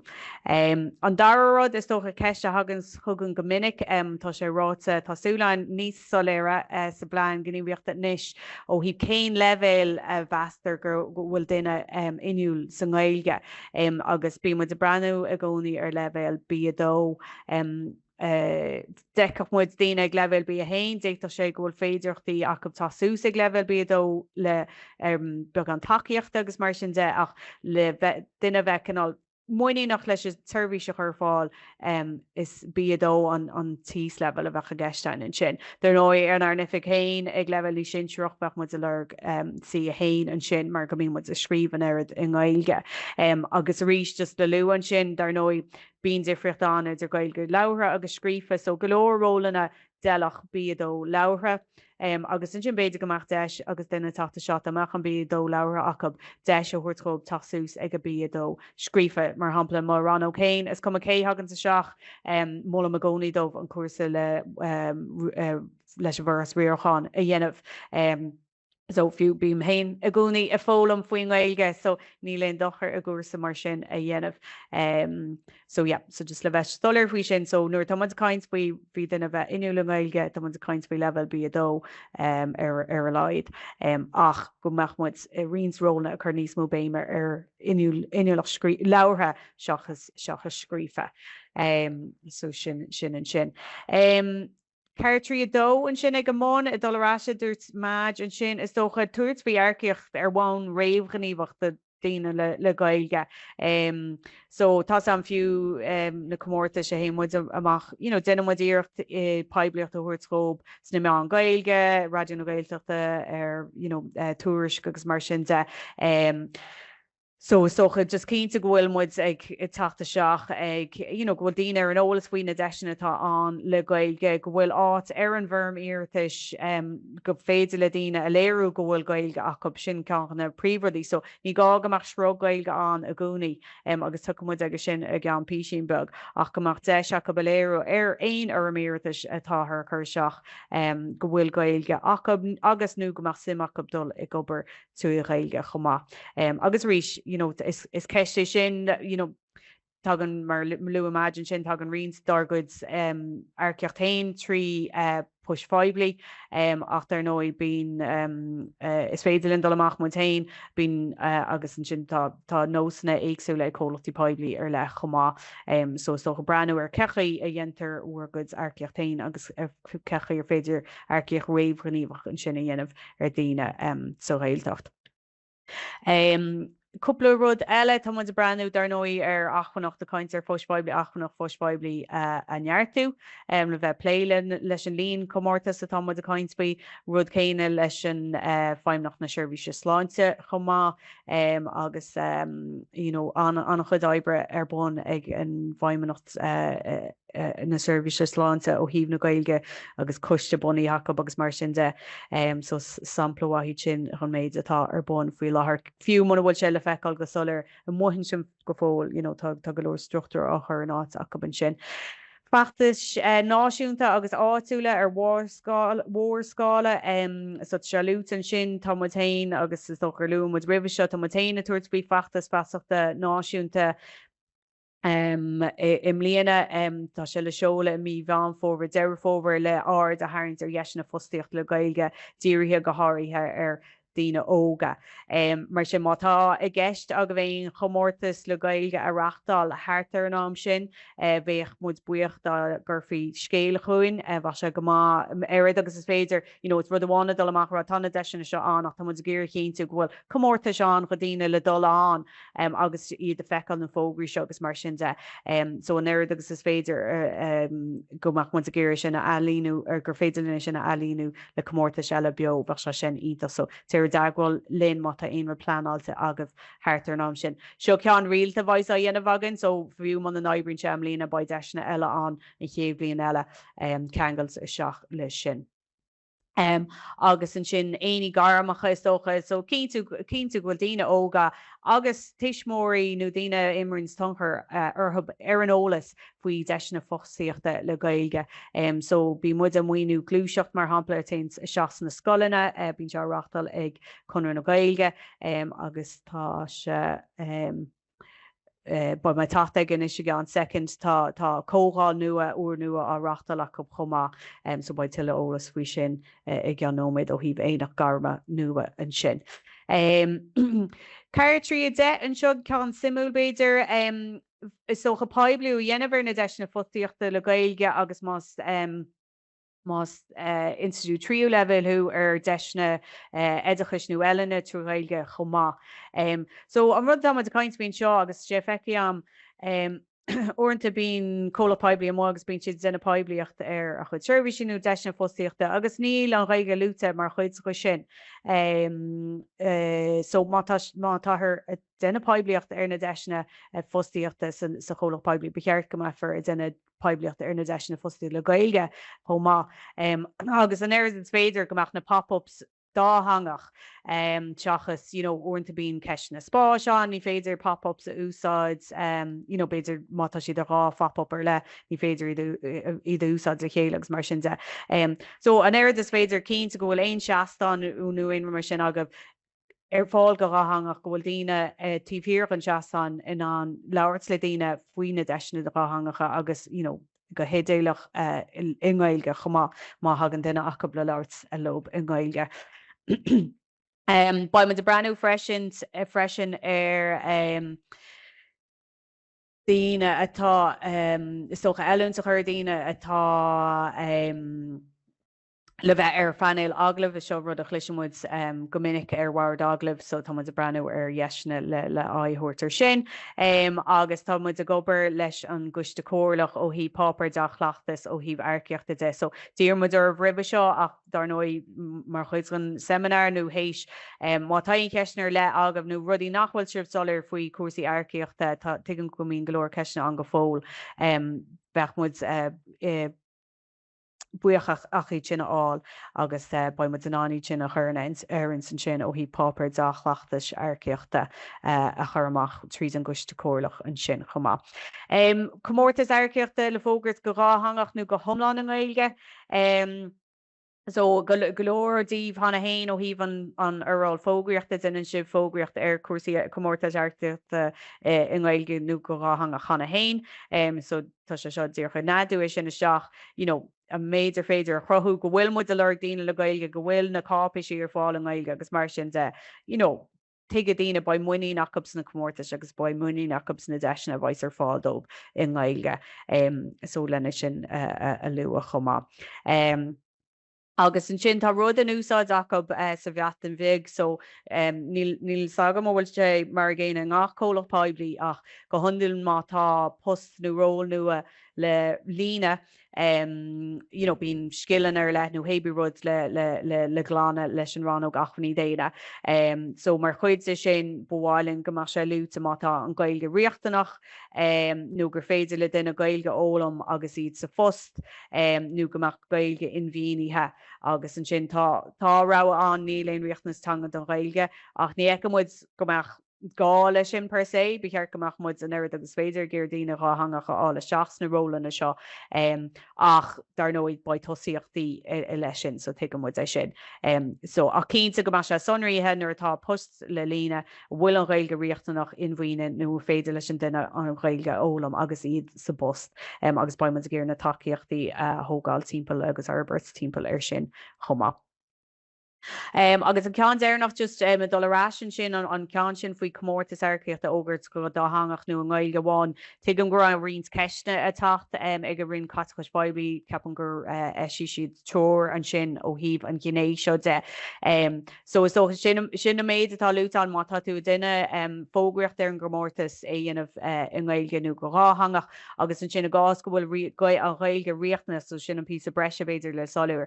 A gás go bhfuil gáilge riachtanach nó inmhíine don ról go háiríos an gáilteach be ceart goach an cápéisioach gailhar go léir an sin ar fáil go ráhangach nó an gáil go bháin. So tá mud a caiinte seo beidir gohfuil fógra hebíát a rá ó tá post ar fáil mar inaltóir NX má cheaptar gohfuil gail go riachna nó mar tá ról sin san gáilteach in nús ar an bhógra hain be cheart goach an chápéisiocht so an fógra an firm ifiige an firm irtis agus an chápéis so láh leabhar nó hebí rud atá dul leis go mórtas be cheartí sin a chur fáil in gáilge nó go ráhangach chomá. So lu méid sin dúirt le áir a haingte a ríis fís bethe fé sé seo éach garman ó cógáil úr nua atá churthbáin ag faoin tunscnamh glúiseach a ríis atá rior ag chunar na Gaeilge thar ceann na rinne. Agus tá sé ddíirí ar daoine óga le na deisna ó híomh na Gaeilge a léirú dómh ó híomh edachas garam agus sa stíl sóisialta chomá so tá sé sin ar bun agus is tócha beidir bhfuil seaán ag rionsco búr na agriochtaí aige sin hána hain tá mud a riálam léana ar bhain pílát ar nói is rud é gur bháilinn go leanfar leis tá coppla míle duine óg ó meánscoile na Gaeilge nó Gaeltachta agus ón miléin tríú levé le Gaeilge i tacht aige sin. Agus tá sé táhaach muoín iad a chur an ólas faoi na deisna tá andóch an Gaeilge ach chomá is de sé le muoí na chothúb inar go Sheirbhísí tú Gaeilge chomá. So ríis fiú man bhfuil sibh mar chuide sin im líana tá beidir níl samúil deis an go fóil seaán a hógail ach na sunraí tágáile an sin. Agus rud ag a bhaid mu a ggéir tógáil ar as seo thrá, so muna bhfuil sibh mar chuide im líana bheith mud simáim i go háirí mata si bh lé go mór leis a bobbal gomach róla go bhain sin sna blianta amach Roinn. Bailúchan sunraí sin nó bailú sunraí a chuid déirnach atá mud a ddíúir chuomh an phlean Gníomhaíochta agus seo rudí sunracha a bhí mud a ggéire a léirú go bhfuil mud a ggéire arbh i chénta goil si bheith bailú na sunraí seo a seo thrá. Ba tuairisciú le duine bhar na rudí seo i bhfuair dúras go le bblion túla ó ráfefe sé so an tam se chéblin eile agus si bh churbhór dúras go le blion túla baifar ggéir a tuairisciú ar na níthe seo ráfefe sé, so dúirt le bheith Harbheith solir sin tá luúsa sa phlean más gá go bhar ardir for I think chuig go héin a hain tríd na caiid antanga din for sin ach tá mud a ggéir go dúr for faoi sin láthroch a rénos so ní gá bheith fannachta ar na caiid antanga lei sin. So an rud a chéad rud atá gceist an sin seo rudí atá le bailú agah so tá a ggéire mar chuid go aon orm iirtas airceochta go méfií a bailú na sunraí seo ó iiritasóirí. Céin le bheith léonachta sa Gaeilge a cheapan siad a bhfuil acu féin, so is féin tuairisciú is dócha atá sin. An meach simach go do le gobar tú Gaeilge so is dócha ní gá fiú mátá Gaeilge agat ní anan sin ará go bhfuil simach do le gobar tú Gaeilge ach an sin ar bháirt an sin fiú muna bhfuil le Gaeilge agat seans go meach sim agat dul le gobar tú Gaeilge a dagar fi na takeíochtaí chuí ar fáilghait. So ba bailach le na ceistena seo a chur agus an sin mar luúmin sin meach sim go duine chur le na inach satanga agus an sin an bhfuil cuasa nó creidú Gaeilge dinta acu pána hain. So there nó inar hagann sé go measúnú má tatú a ggéir an duine dul seach ag i ról Gaeilge ba measúnú dí cínta measúnú ar an Gaeilge leabhar mar chuid go aglah agus an sin seans go maiid measúnú scrífa atá chomá ach de réir martá daine duna cuasaí creidúna hi Gaeilge agus dá mátá siad duna measú i ggóir ar leis an tastasúirpacht na Gaeilge nó an CFR i ggóhiigh san eile éiscinn sé é sin cuasaí an sin ó híomh measúnú a dhéanamh ag go deireann sin. Agus an dar gné Harbheith táhachtach an sin ná líonann naibrithe a airciú sa bblion ribbe sin agus dúirt le luú ó híomh an airceocht tá a caint bhí daine a hagann sa seach ón tíomh mó agus daine a cheaptar as a nua láiste den agriocht ach gomach siad sin scoiltí amach go solir céir leis a bhhain sna ficarí sin, so goach ólégur aircíocht an mata tú sé gur sin briste síos de réir aircí nua an tíh má agus an sin daine a capú an tíh se agus mar géine an sin go daine airciú le Gaeilge nó daine a capú le Gaeilge chomá. Agus tá am tháinig Greens éiritas tá de breúir sin gombeach template an tá sé sin áhearráin faoi láthair. Template sulir an go chomhlachtaí Poiblí ó híomh na riachtanas nó na ceanglis tuairiscíthe a bhaisán dómh faoin bPlean Gníomhaíochta. So tá glóir text ar an sleán an seo ach díoch le luú ar ríis agus tá sinna glóir tagart go ifigach na dancha ifigúla agus go glach leis a ríis gur ifigach na dangacha ifigúla chuid agah ar an lécha seo an so is dóid tá dúlgus ar gach chomhlach Poiblí inis an tificach seo a bheith an áiteachab, tá dúlgus ar gach chomhlach Poiblí tuairisciú a chumir den obair sin a thuairisciú sa tuairisciúil bhliain túil. Agus níl se lúta go sonrach san nacht ach tá iarthain ar gach chomhlach Poiblí gom lei seo. Seola rifos sonrach a thugur sús go cuasaí baintach leis an nacht. Mar tuigemuid bogan daoine rá ón ról agus mar sin de so má thugtar seola rifos persanta teinte sin an éig mar bogan an duine as an ról. So an air agus is féidir tá gur go seola rifos tomanta chu cuasaí faoin nacht ar féidir lena chuneal ar hafad an seo. Mar lumad tá gur taú níos mú leis an ról seo is rólsach nua é, tá gur líonra a bhhanú takeíochtaí Herbert agus gachar mar sin modúil feasachta a chur fáil ó híomh céirdíad na dúlgus agus mar sin de so sin rudí go léir tá muide gobar herb tá gur herbse is dócha cín tú ar an gédal síos nuair hagan stof agaí go bhfuil se sin a dul seacha búr naigeachtaí so fecha mu é uanta bín an duine hain beidir tomanta ach ní hain an tóla sin is seach san agriocht sú síos nó trasna. So cín tú is doch nuair hagan na nuachlitrach agus mar sin de is seach san agriocht gníontarí sin a gháil amach go leabhartar lehar manastóí faoi céir atá an céirtá tacht agus mar sin de. Tuiganta se sin atálú i go leor cásan na hána hain ach tíorchlanna sin a bheabhar. No is gupi ní chama mór an amar seis ach just le lua go bhfuil rionsníe le tacht agus go maiid Seimineáir Faisnéise herb seo in am trá tá na trolínsa airachta faoine a gnídí le heisiúns go há lua in níis agus banín si sin le gnéthe éagsúla den 8 dar nóí altaní si go ní tá si sin a bhaim hána hain ó mína nula fife cethir agus an sin ba céim sa reis le altaní agus ní bí ó hí firmacha ifigúla agus anmacha seoltaí teidir an Gaeilge go maiid rialachan le duine sin ag ferráir chomhlachtaí Poiblí faoi sin. So díoch le luú tá na tuairlín sin le heisiúns go háú agus ba Seimineáir Faisnéise agan faoi ar le faoi sin ar tuisiid sin eisithe.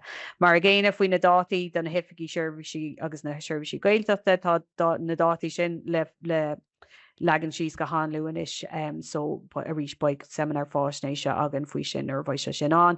Tá mu a gobar ar úsáú dhéanamh ar listan na ggólachtaí hagan faoin ggólach Poiblí agus an sin socha an big ticket item a bhaid le tacht a seo go campísa ná na dríochtcaid antanga. So da rins dar nói annachchuid ober dréachtaid dinta acab agan herb sin, Tá rins níhe sonrithe sa phlean gníomhaíochtanis ar gá ardú tríd na caid antanga agus a chomála sin takeíochtaí a bhaid le Herbert le takeú líb ó híomh chur bhaim na gaid antanga sin. So tá mu a gobar go maiid an na dréachcaid an sin leis an guiste cóirlach I ggur cóirlach an mar chéad céim ribhear na mísa seo sa caiiciismach Roinn agus chuirse sin tús leis an ggóirlachán ar na caid antanga.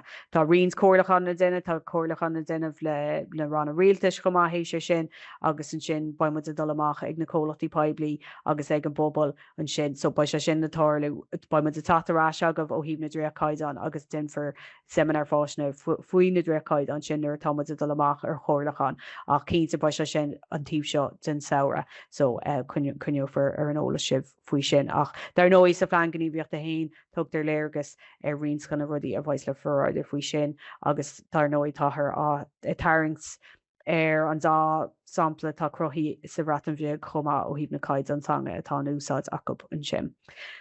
Díoch le luú an fih an géad a rís rinne was bug an play an sin ach díoch le soléir seo beidir níos múla breanúir ar báil seachas dul tríd go mion inis ach tar nóid tá an spruc airceachta sin an le cabh le chomhlachtaí poiblí na Sheirbhísí Gaeilge chuir fáil. Tá muid a chur béim an sin de réir mar lua maid ar ball agus mark ní is ar bhain céimí a bhaith an seo so ba tosíochttaí an ar leis so tá muid a caint go príomh mar chéad pointe ná customary Sheirbhís customary ar an bhón des cabhrach fáilte agus mar sin de IRI agus Sheirbhísí lóchalacha mar luméin sin so lehéadí an gard siochána feimnach na Sheirbhísí sláinte agus mar sin de agus go háirid ar nói Sheirbhísí a chuirt ar fáil san Gaeltacht so mátá sibh le tosú a breanúir an fiche fan géad sin an áit gur cheart a tosú agus rud eile agus beidir gur ceapan siú gur rud nar gá é rá a cho híb an fiche fan géad nar bhí muid a caiint faoin fiche fan géad is rud mór é hús an seo ach má thosaí tú a brise síos ok céimh líon daine airciú i má agriocht an ura agus céir é fiche fan géad cho sin gach seans nachhfuil se chomór is a cheapan si féin so a brethir dar nó lehéadí feimnach na Sheirbhísí sláinte tá annach chuid airceacht ar bunan sin ach chuid gona heagriochttaí beag an níos lú béidir nachhfuil tú a caiintear na hibhreacha is a cheapan tú agus an sin brenin tú ar cuasaí úsáúna so go bhfuil daine gobar an agriocht so mar hampla mátá céad duine airciú an ura agus fé fan géad de sin á sin fiche duine má brenin tú well tá de duine a tuairt bhí cuasaí Gaeilge hána hain well an sin níon tú a breanúir de duine óntíomh mó ála seach so caafar é bhrise síos ar bhealach go bhfuil se indenta agus mar sin de.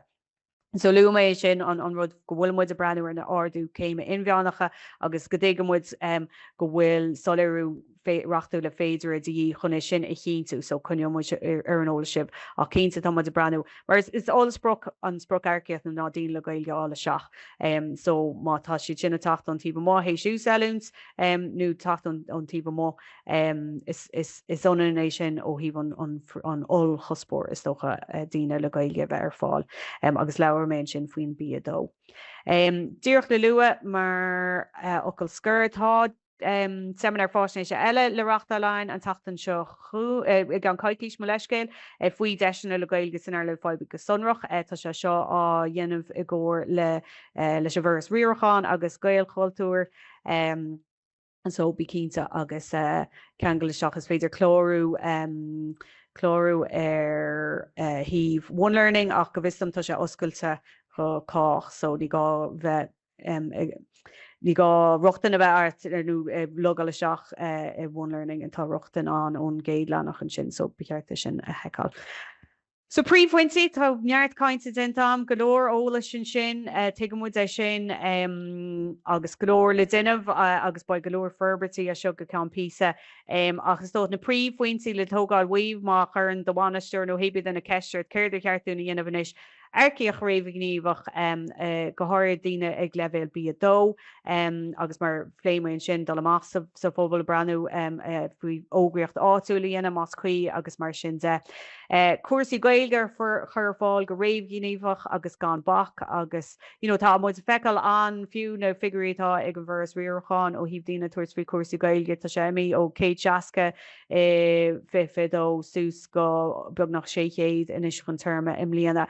Fós a caiintear ibricha stá began sin a fós tá fásán tá tián agus tá se le léros ba mu a ggéir tógáir sin.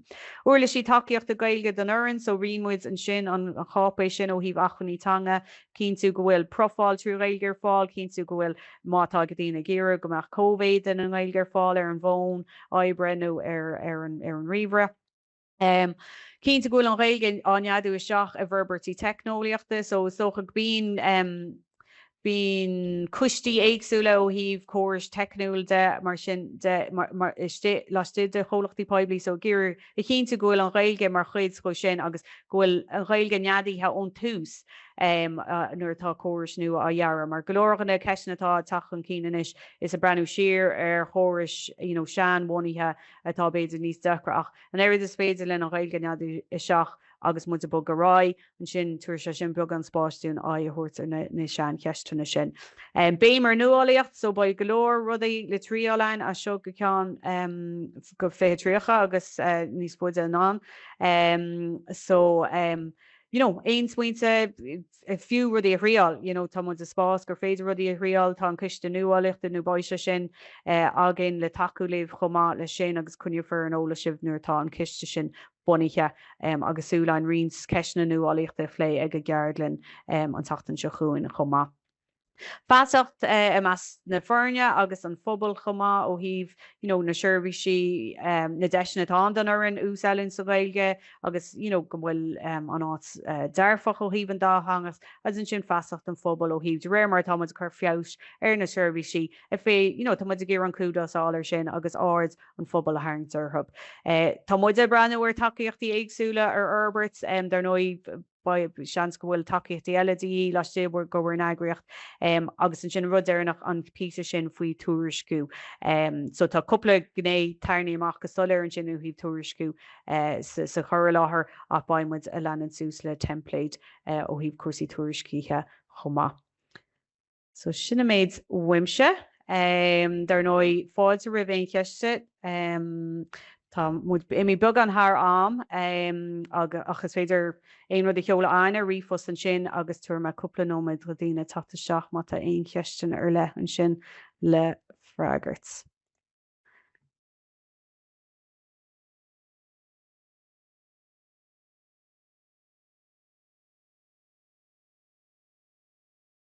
Ja, níl sam Emily nó Mary Ellen bhfuil sib se ag gur cúpla ceanna a chlíoch amach am an sin? Yeah, so tá cúpla just saki seach an just saibh so tá ceiste bháin maidir leis na teorlínta díú cendáta/mí a bhí luite leis na teorlínta. Tá buid si sinna a dul amach ribhear na mísa seo tásúlainn. Tá ceiste bháin eile seach mai chéine a gahanana hibrechaí teach leis an rád éagsúla mar thumpla má bhíon fiche fingéid sreite ó híh hibrechaí de ach na caintúirí Gaeilge ile fátas na gradam ísle an bhfuil fáib lei sin So bin ó híh na gráid de ba ar gád fan géad a gachrád. Glacham leis go rá, yeah. Yeah. No, ní léonúd lúta san 8 dar nóid réir chéile tá a ggéir goach anadíochtán tras ag na grád éagsúla á seans go maiid gá daoine ála seach ag na level níos ísle agus de réir mar bhgan si túús. No ní hin na rá nach gá nú cheartá a thuirtar na level sin trocht tá a ggéir goach canál baana socha trasna bhhard agus tá sim ag daine ag level ní sin trú chumá chur lena chuid sciil na Gaeilge ach ní luúan an tachttain go sonrach gur gá goach fé fan géad i gachrád. Ítach gur mad sinna méid fiúid. Okay. Okay, tuair me second man bhfuil eile an sin. Okay, má sibh agus buochas at fannacht lom a go leor an sin dar nó fáilte rih ceisna a cheola seach agan agus a brethir leis ceisna tag an timppel omthnóna an Seimineáir Faisnéise chomá is féidir an breanú le cúpla ceisna cotínta a chuirla chéile agus cheolamach ach idir an dálín gur míle magaí sémas níl samra ceist agat san sin.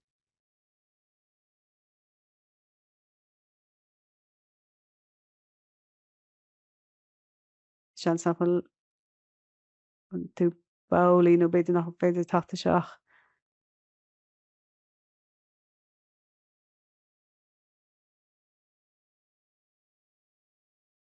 Féidir microphone sémas ar bun Mary Ellen. Cínte just cúpla mit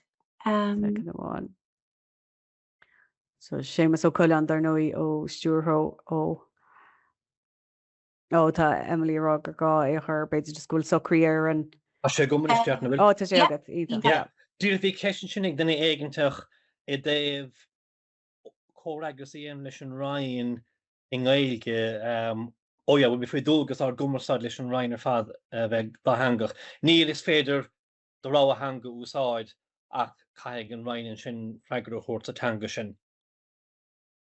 Ní oráltar dulgus a bheith ag chuoine éontanga seachas ceanna le ifigiúil úsáid ach nó dhéontar sin leis an Roinn tá dul go sorta mar atá ar gach Roinn agus ar gach chomhlachta Poiblí an córaigre sin a raigart in san teanga chéanna sin, so sin éon taon dulgus tá, so fóthéana se head a rá teanga úsáid. Yep. Sin é, go maith agah. Format, yeah, iontas. Sin ceann na cín sean bhunaithe is dócha. Yeah. Tar nói, dul I drón go háirí na hifigií san Gaeltacht, agus na dátaí le socrú mátá tanga Gaeilge le bheith mar hanga oibre, fiocach beidir ceisina mar sin an ach go generalta mar leo sémas lé an rud a héntamach an rud a stábhachtaí chun fóbal.